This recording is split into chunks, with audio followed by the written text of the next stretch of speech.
Hello everyone, welcome to the part 2 of UPSC Prelim Solution 2023. So now we'll discuss the questions from polity. The questions were very confusing and even it's very difficult to find the answer in the exam situation, but still let's discuss. In essence, what does due process of law mean?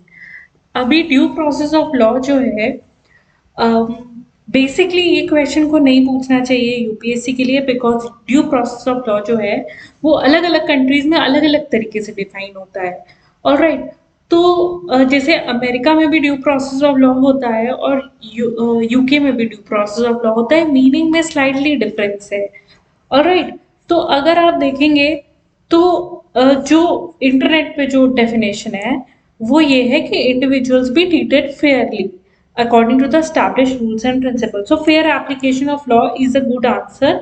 But then political science के कुछ ऐसे thinkers हैं जहाँ पे due process of law natural justice जैसे आता है तो I would have been confused in these two options but then बहुत ही सिंपल लैंग्वेज में अगर इसको ओवर कॉम्प्लिकेट ना करे तो fair application of law is the answer which is available in the internet. But personally, if I would have been in the examination, I would have marked principle of natural justice as the answer because that I think is the most apt answer. But अब answer जो है वो आपको पता चलेगा when the original answer key comes. So for me, there is a confusion between A and C. The internet seems to be tilted towards C, but I seems to be tilted towards A. So this is my personal opinion. Now, definitely I may be right or wrong, but I won't tell you about any wrong answers. All right. अभी एक question पूछा है in India prisons are managed by state government with their own rules and regulations for the day-to-day administration of the prisons. And second statement दिया है in India prisons are governed by the Prisons Act 1894 which expressly kept the subjects of the prison in the control of the provincial government. All right. तो India में ये पहला statement बोल रहा है कि इंडिया में प्रिजन्स जो है वो स्टेट गवर्नमेंट मैनेजमेंट करती है और रूल्स एंड रेगुलेशंस जो है वो भी स्टेट गवर्नमेंट बताती है तो अगर आप देखेंगे कि जो प्रिजन है वो स्टेट लिस्ट में है ऑफ द 7th शेड्यूल है ना and the management and the administration of the prison falls exclusively in the domain of the state government and is govern by the Prison Act 1894 and the prison manuals of the respective state government. तो statement 1 definitely correct हो जाता है पर ऐसा क्यों है तो basically ऐसा इसलिए है स्टेटमेंट 1 का जो एक्सप्लेनेशन होगा वो ये होगा कि प्रिजन्स स्टेट लिस्ट में आते हैं under the 7th schedule alright और इंडिया में prisons are governed by the prison which expressly kept the subject of the prison in the control of the provincial government.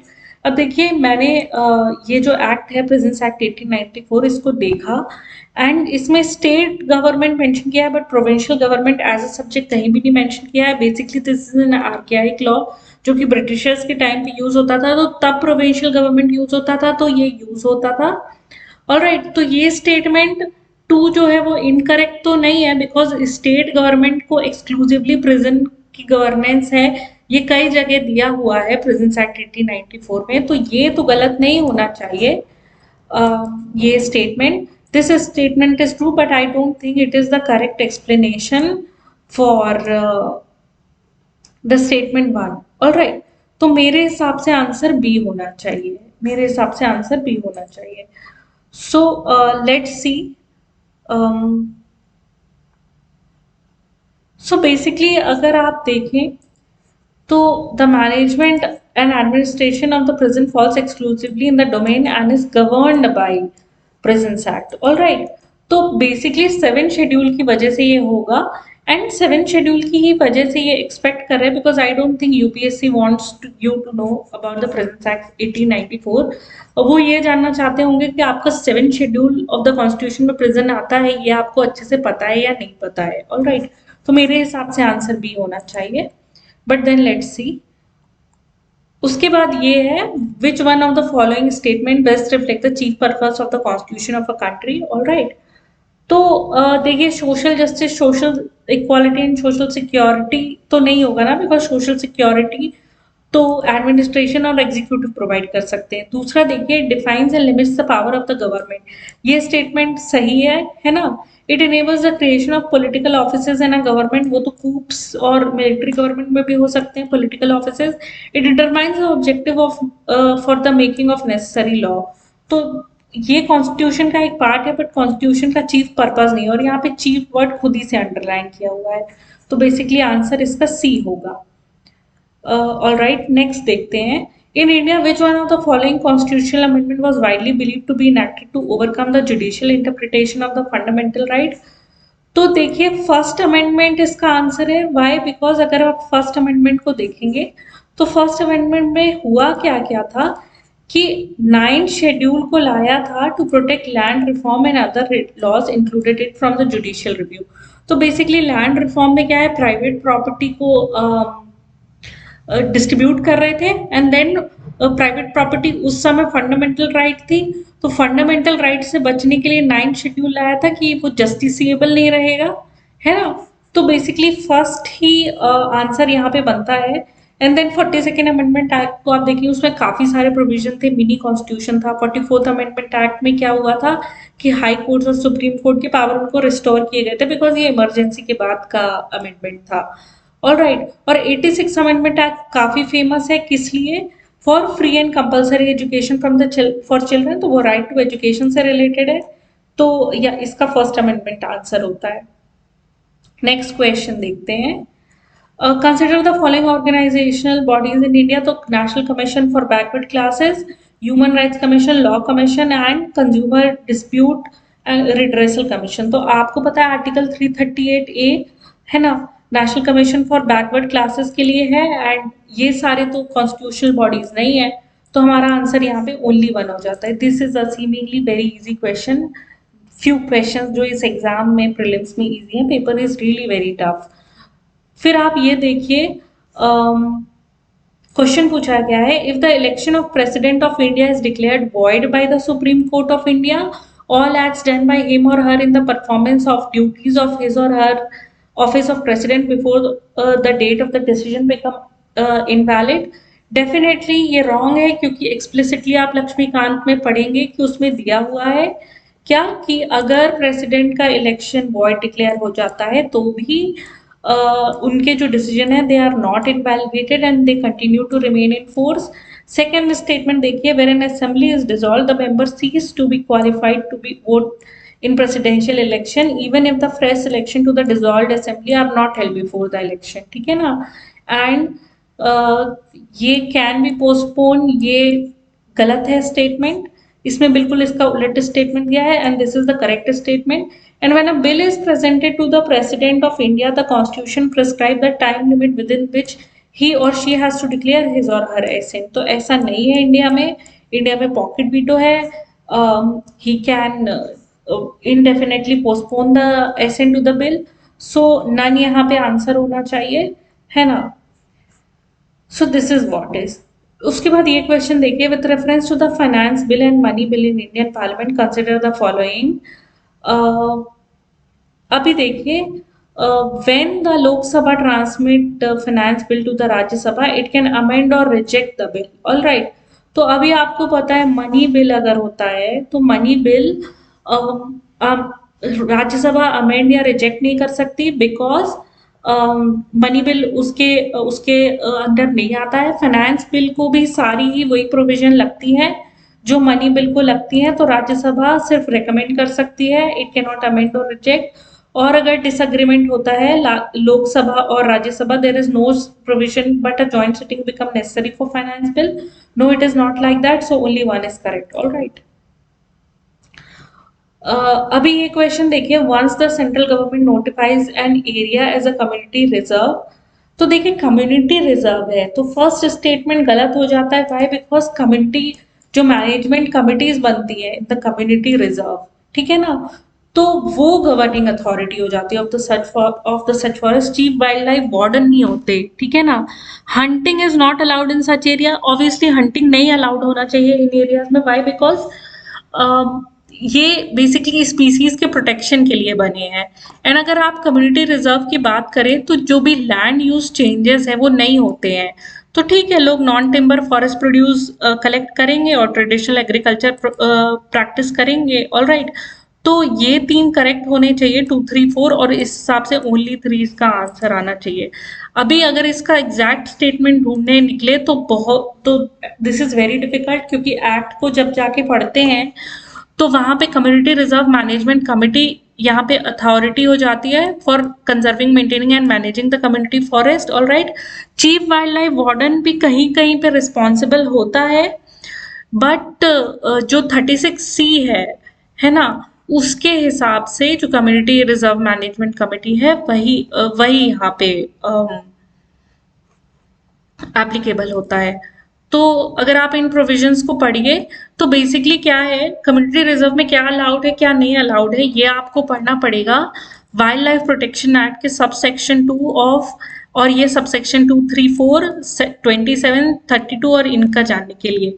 तो अगर उनको निकालें तो यहाँ पे हमको मोटा माटा यही पता चलता है कि जो प्रोविजन सैंक्चुरी में अप्लाई हो रहे थे वो यहाँ भी अप्लाई हो रहे हैं, बस यहाँ पे लैंड यूज चेंज नहीं होता है।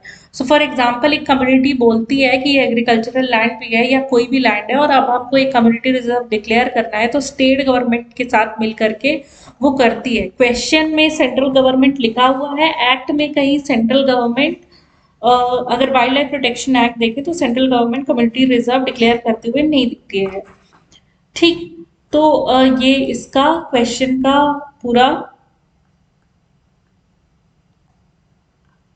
ये क्वेश्चन का पूरा समरी है। So this is what it is. Next question देखते हैं। क्वेश्चन में बोला हुआ है कि with reference to schedule areas in India consider the following, within a state the notification of an area as schedule area takes place through an order of the president, all right, order of the president. तो अभी order of the president है, ठीक है, तो अभी कैसे, तो ही कैन ऑल्सो इंक्रीज और decrease its area, alter its boundary, है ना। तो ये वाला स्टेटमेंट तो करेक्ट हो जाता है। एंड सेकंड स्टेटमेंट देखिए, the largest administrative unit forming the schedule area is the district and lowest is the cluster of villages in the block, ठीक है ना। तो इस स्टेटमेंट को अभी हम थोड़ा इसकी और एनालिसिस करेंगे। इस पे आ जाते हैं। The chief minister of the concern states are required to submit an annual report to the union home ministry on the administration of schedule area. लेकिन ऐसा नहीं है, शेड्यूल एरिया में गवर्नर जो है उसकी स्पेशल रिस्पॉन्सिबिलिटी होती है कि वो रिपोर्ट सबमिट करे जब भी प्रेसिडेंट मांगे, एनुअली और वेन एवर रिक्वायर्ड, ठीक है। तो ये वाला स्टेटमेंट जो है वो रॉन्ग है, ये वाला स्टेटमेंट करेक्ट है। अब ये वाला स्टेटमेंट करेक्ट है कि नहीं हम ये कैसे जाने, तो बेसिकली ये जानने का तरीका यही है कि एडमिनिस्ट्रेशन का जो शेड्यूल एरिया का जो स्ट्रक्चर है वो पढ़ें। But then what I did was I went to the websites of the places जो कि शेड्यूल्ड एरियाज हैं। तो फॉर एग्जाम्पल अगर आप देखें, Jhabua is a scheduled area under the 5th schedule, all right. तो झाबुआ अगर शेड्यूल्ड एरिया है अंडर द 5th शेड्यूल, तो आप देखिए यहाँ पे ब्लॉक्स ही दिखा रहा है, ठीक है ना। So there is a district and there is a block, all right, Jhabua. But आप अगर ये देखें, schedule which is not a scheduled area, all right, तो यहाँ पे यूनिट ऑफ एडमिनिस्ट्रेशन क्या क्या है, ग्राम पंचायत भी है, अर्बन लोकल बॉडीज है, पुलिस स्टेशन के बारे में बता रहे हैं, that is not that important, ठीक है ना। तो ब्लॉक्स और तहसील की बात हो रही है यहाँ पे ग्राम पंचायत की बात नहीं हो रही है, बिकॉज अगर ग्राम पंचायत है तो वहां पे क्या आ जाता है, पेसा एक्ट लग जाता है, provision of extension of panchayat का जो एक्सटेंशन है शेड्यूल्ड एरिया में, वहां पे पेसा आ जाता है, ठीक है। तो यहाँ पे this statement seems correct to me कि and the lowest is the cluster of villages in the block, ठीक है ना। तो बेसिकली ब्लॉक और डिस्ट्रिक्ट ही शेड्यूल्ड एरिया की एडमिनिस्ट्रेटिव यूनिट होनी चाहिए, तो ओनली 2 आ जाना चाहिए। अभी इसका आंसर परफेक्टली करेक्ट है या ये नहीं है, इसके लिए थोड़ी और रिसर्च की जरूरत है, बट ऊपरी तौर पे यही आंसर लगता है, ऑल राइट। अभी देखिए ये क्वेश्चन देखिए, supreme court of India has held in some judgments that reservation policy made under Article 16(4) of the Constitution would be limited by Article 335 for maintenance of efficiency of administration. All right. तो हाँ, supreme court ने ऐसा कई बार बोला हुआ है। Question बोल रहा है कि supreme court of India has held in some judgment that reservation policy made under article 16(4) would be limited by article 335 for maintaining efficiency of the administration. All right. तो अगर आप प्रिंट का आर्टिकल है उसमें डायरेक्टली दिया हुआ है कि इंदिरा साहनी का जजमेंट है, M Nagaraj versus union of India जो जजमेंट है, इसमें ये दिया हुआ है कि reservation policies made under 16(4) of the constitution would be limited by article 335 which provides for maintenance of efficiency of administration. But ये जो टर्म है efficiency of the administration is not defined in Indian constitution. All right. तो यहाँ पे क्या बोला है कि article 335 of the constitution of India defines the term efficiency of the administration. Alright. तो ये तो स्टेटमेंट बिल्कुल ही गलत है. तो यहाँ पे इनकरेक्ट जहाँ पे स्टेटमेंट 2 है वहां पे एक ही ऑप्शन आता है, कौन सा? सी. तो इसका आंसर डेफिनेटली सी है. इसके अलावा इसका और कोई आंसर नहीं होगा. This can be definitely said. ठीक है. अभी आप ये क्वेश्चन देखिए. India despite having uranium deposits depends on coal for most of its electricity production. तो डेफिनेटली ये स्टेटमेंट करेक्ट है कि इंडिया जो है वो कोल पे डिपेंड करता है for most of its electricity production. And second statement देखिए, uranium enriched to the extent of 60% is required for the production of electricity. But आप देखिए कि 60% जो यूरेनियम अगर एनरिच्ड है तो वो वेपन ग्रेड यूरेनियम हो जाएगा. हमको उतना नहीं चाहिए पड़ता है. 3 to 5% जो है वो मोस्ट न्यूक्लियर रिएक्टर्स में एनरिच यूरेनियम पावर जनरेट कर लेता है. तो दिस स्टेटमेंट इज रॉन्ग. तो फिर हमको यही एक स्टेटमेंट बचता है. Statement 1 is correct but statement 2 is incorrect. Alright. तो यही बचता है. ठीक है ना. तो यहाँ पे ये क्वेश्चन इजी हो जाता है. व्हाई? बिकॉज क्योंकि इसका स्ट्रक्चर ऐसा है कि स्टेटमेंट 2 बिल्कुल ही गलत है. ऑलराइट. तो ये करेक्ट आंसर है. अभी आप देखिए क्वेश्चन पूछा है marsupials are not naturally found in India. तो definitely marsupials are not naturally found in India. Marsupials जो है बेसिकली वो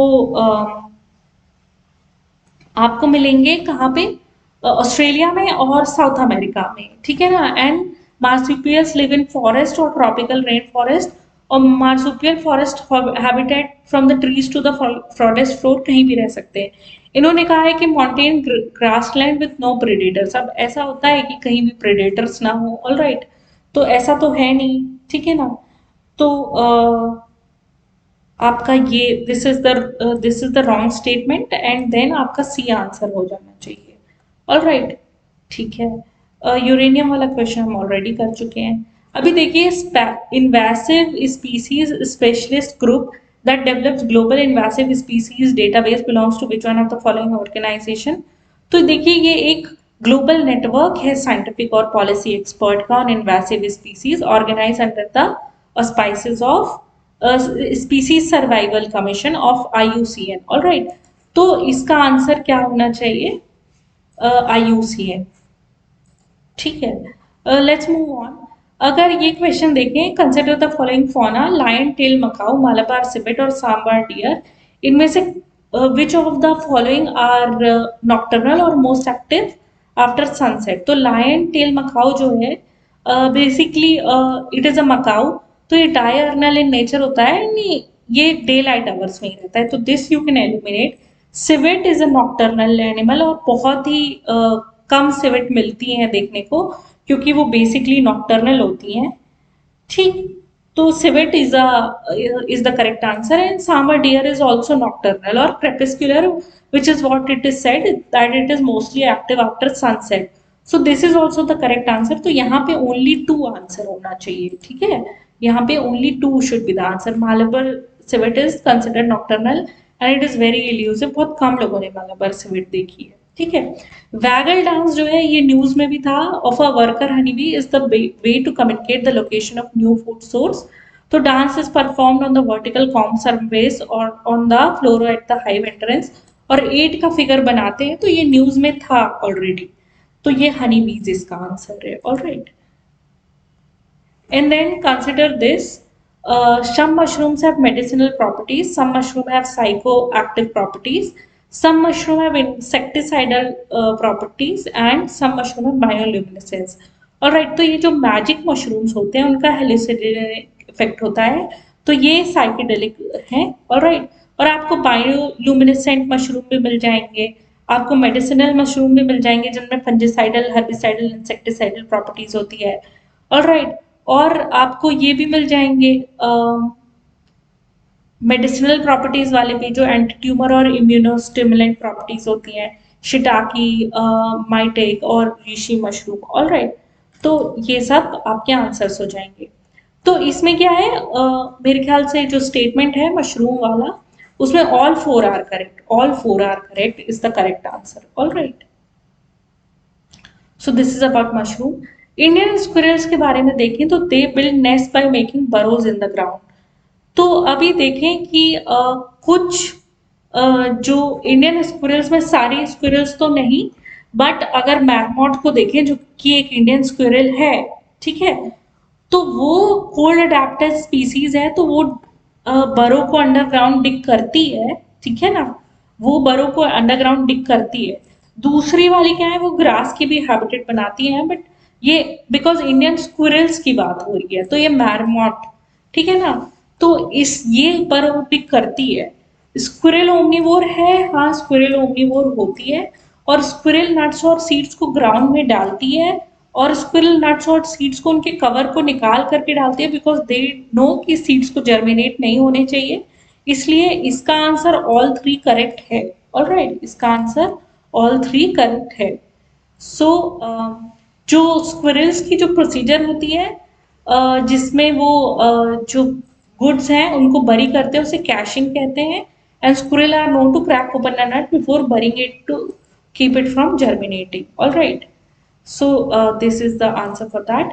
अभी आप ये देखें, consider the following, in the making of how many of the above are hydrofluorocarbon use, ठीक है। अब ये वन ऑफ द क्वेश्चन है जिनमें कंफ्यूजन रहेगा जब तक यूपीएससी के आंसर की नहीं आ जाती, बट अकॉर्डिंग टू मी यहाँ पे एरोसॉल, फोम एजेंट्स और फायर रिटार्डेंट्स जो है, इनमें HFC यूज होता है। लुब्रिकेंट बेसिकली जो है, these are the by product of oil, alright, these are the by product of oil. Lubricants HFCs के साथ यूज होते हैं for refrigerants, but lubricants as such उनमें HFCs नहीं होना चाहिए। तो for me three is only three is the answer. तो अगर आप ये देखें, यहाँ पे ये डायग्राम भी है जिसमें बता रहा है क्या, कि mobile air conditioning, foam agents, unitary air conditioning, aerosols और फायर एक्सटिंग्विशर एंड सॉल्वेंट्स में ये यूज होता है। यहाँ पे लुब्रिकेंट्स नहीं दिया हुआ, मेजरली अगर यूज होता है लुब्रिकेंट्स के जैसे, ऑलराइट, तो वहां पे दिया होता, ठीक है ना, तो नहीं दिया हुआ है।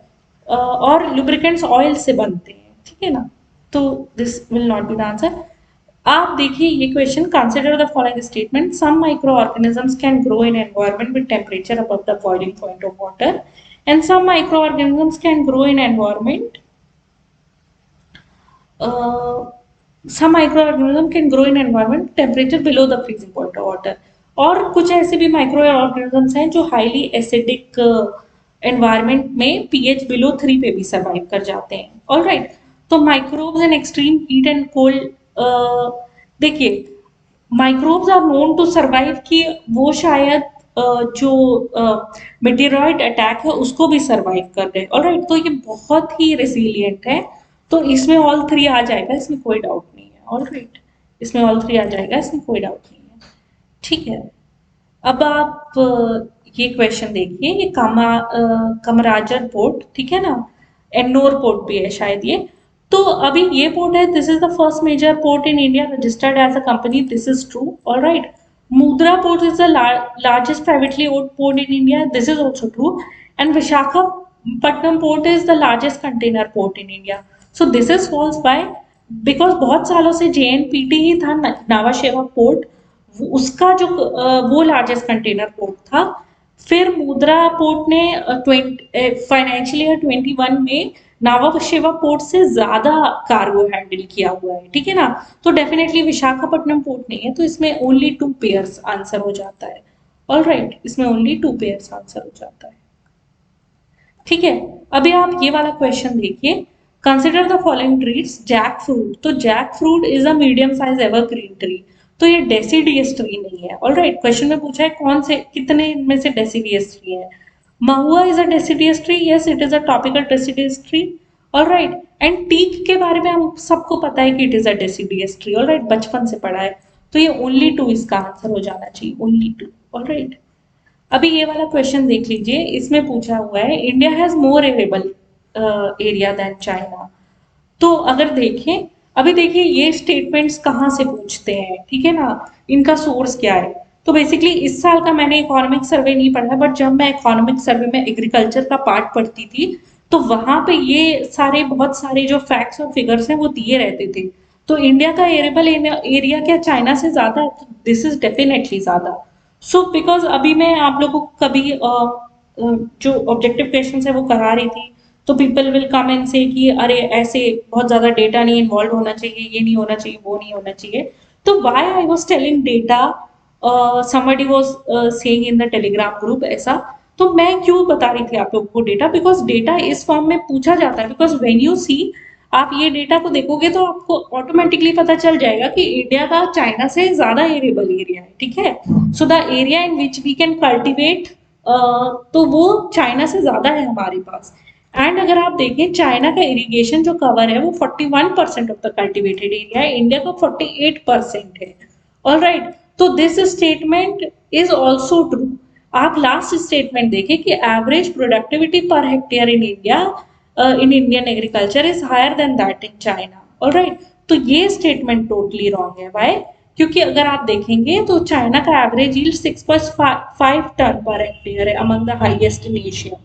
और इंडिया का कितना है? 1229 kilogram per hectare. All right, तो अभी आप देखिए कि अगर आप इकोनॉमिक सर्वे अच्छे से पढ़ते हो और अगर आप उसमें देखते हैं कि वेरियस क्रॉप की जो प्रोडक्टिविटी है, तो आपको हर जगह दिखेगा कि चाइना की जो प्रोडक्टिविटी है वो इंडिया से ज्यादा है।